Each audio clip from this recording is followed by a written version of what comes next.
Yeah, so now we're good to go. I think now we can actually start. Yeah. So Are we on now? No, we're officially on now. Yeah. So I have to be careful what I say. Oh yes, absolutely. Yeah. So pretty much all the stories you told us before, we can't repeat them again. No, I won't. Not on camera. No.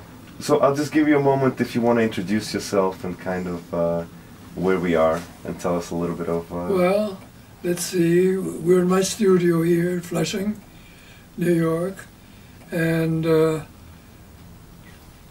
it's a great pleasure to be able to participate in the Rathaus enterprise that you've taken up. And about me, I mean, I'm a cellist, professional cellist. Well, let's start with the first thing. What's your name? I thought you knew. Yeah. I know. I thought I was well known. Well, my name is Alexander Kouguell. It's spelled the French way. People ask me Kouguell. I mean, when I say Kouguell, they write K-O-U-G-E-L-L. Since we lived in France, in French, if you don't have a U after the G, then it's Kouguell. My name is Kouguell, so that explains the presence of that U after it, and a double L, at least, at the very end. So just, I mean, we are here just a stone throw away from Queen's College. Yeah. And where you worked for, I guess, how long Well, now? till last year, about 68 years. 68 years, and you officially retired. And, Well, I retired officially 27 years ago. Yeah. Musicians never in 1990. retire. But I continued, since I had a double life. I was a professor at Queen's, and I'm also a concert cellist. So I continued with my professional career as a cellist. I made my last recording at the age of 85, and that's when I stopped playing in public. But I continued to teach at Queen's until last semester. So when did you start in Queen's College? I started in 1949, September 1949. So how did you make your way to the music department at Queen's College? To the music department. Well, let's see. That goes way back to 1946, 47. I met somebody by the name of Leo Kraft, who was a composer, and so he had graduated from Queen's College, and I met him through his publisher, and he wrote a piece for me. I played it, was broadcast, and he said, "You know something? Queen's College probably could use a cellist. I've always wanted a cellist. Why don't you try?" Well, good idea. I applied. Sure enough, I think the chairman at the time was Boris Schwartz, not sure, and cellist. And the fact that I had academic degrees made it much easier. I graduated from conservatory, and I had my bachelor's, master's degree, and so on. So that's how I got the job. Wow. And that was in 1949. Okay. Wow. So, and Yeah. I guess from there So on. school was, of course, much smaller. The student body was smaller, but always had an excellent faculty. Well, and I'm sure because it was small, everybody knew everybody. Yeah, well, and we did. You had After to work. every concert, every faculty concert, we all gathered, went to a place on Main Street, I forget the name of the place, for ice cream or it was like a big family. But what about your journey? How was your Well, immigration that's a long experience? story. I think, We have a little bit of time. Yeah, We have a well, little bit of time. I'll give you the short version. Okay. You know, I was born in Russia, as I said, We're in Russia. in Simferopol in Crimea. And both of my parents were graduates of the St. Petersburg Conservatory. My father and mother were both pianists, and my father above that was conductor and a composer. And when he graduated, he became director of the conservatory, which was a branch of the St. Petersburg Conservatory in Simferopol. Now, I don't remember exactly how he met my mother, but I know that they were married in Simferopol, where I was born. And after that, we left Simferopol and went to Turkey, to Constantinople, which today is Istanbul. And there my father conducted the Russian ballet, which is made up of musicians all immigrants from Russia. And he also composed ballets which were danced. He was there for a few years. And then from there, he met somebody who mentioned that there's a famous university, American university, in Beirut, Lebanon. There's no music. Well, wouldn't you, maybe would be interested? Anyhow, he took care of that, and he decided to go to Beirut.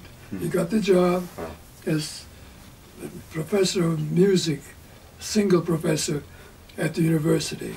His main job was to play 3 times a week at services to the temple, because the American university was a Christian university, Presbyterian.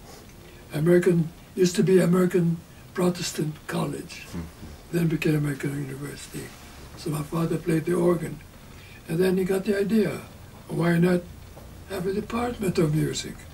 And so he was able to form, from the very beginning, a department of music which became known as the Institute of Music. And then he got a staff. Of course, my mother was professor, piano. My uncle was also a cellist, graduate of St. Petersburg Conservatory, also migrated to Beirut, and he became professor of cello. And little by little it grew to be, a regular conservatory. And it was an auxiliary of the school known as the École Normale in Paris, France. And the president of that school in Paris, Alfred Cortot, was a very famous, I have his picture here, very famous French pianist, became the president also of the Institute of Music. So there was a contact with Paris.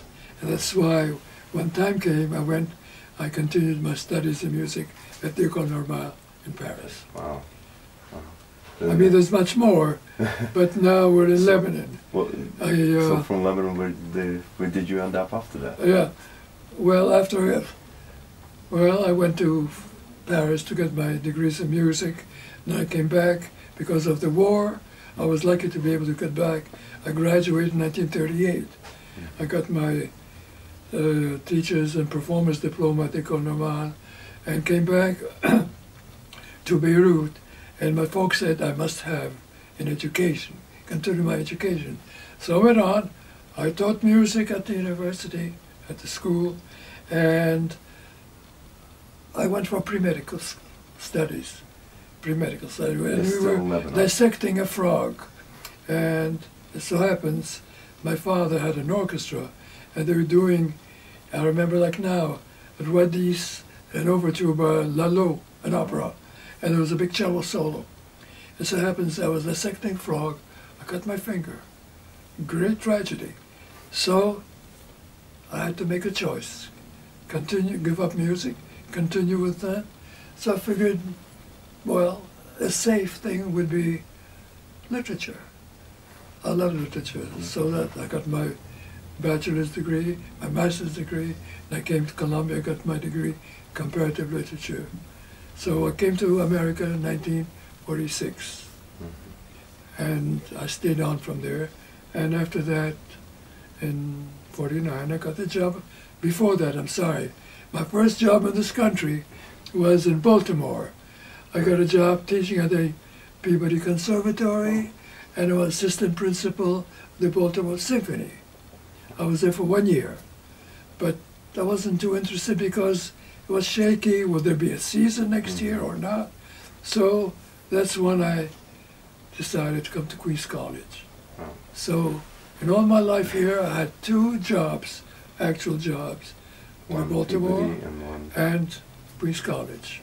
So when you moved, I guess, from Lebanon to here, was there any questions as far as like, because it's a very difficult... I came here as a student. As a student, yeah. I came here as a student. And at the conclusion of my studies, I was supposed to go back to Lebanon. And I couldn't go back to Lebanon because of political reasons. Israel was formed in 48.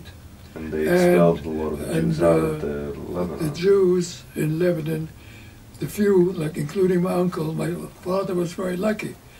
Through his contacts, he was able to leave Lebanon in time and go to France. but people like my uncle and other colleagues were sent to a concentration camp. So I couldn't go back to Lebanon.